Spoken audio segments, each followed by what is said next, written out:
निवडणूक आयोगाने हे सगळं साफ केल्यानंतरच निवडणुका घ्यावेत. मी सांगतो काय तुम्हाला की निवडणूक आयोगाने हे सगळं संपवावं.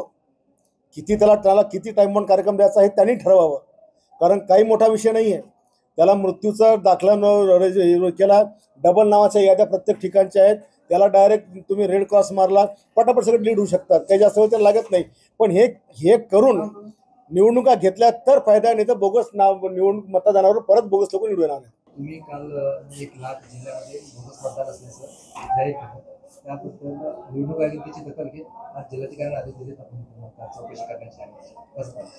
आता हे काल मी जे सांगितलं की लाखो लोक बोगस याच्यामध्ये आहेत, तर मी निवडणूक आयोगाचं धन्यवाद मानेन की तुम्ही कारवाई केली, पण खूप उशीर तुम्ही आधी केला. आणि हे करताना निवडणुकीच्या पूर्वी जर होत असेल तर त्याचा फायदा होईल. आणि तुम्ही निवडणुकीच्या तारखा टिकल्या अशा जर नाही केलं तरी बोगस मतदार कायम राहतील. म्हणून जे काय निवडणूक आयोगाला करत असेल त्यांनी ताबडतोबीनं ही डबल नावं, मृत्यूची नावं ही ताबडतोबीनं डिलीट केली पाहिजे. तुम्ही अनेक पक्षांमध्ये गेले, त्याच्यानंतर शिवसेनेत आले, मला उपरे म्हणून काही फायदा नाही.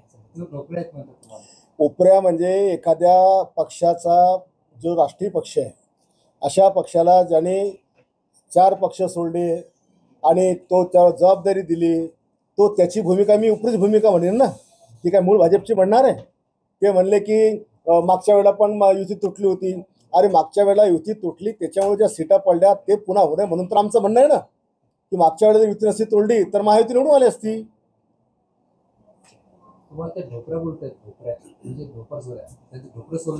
त्याचे ढोकरं सोलाचे बाकी अजून.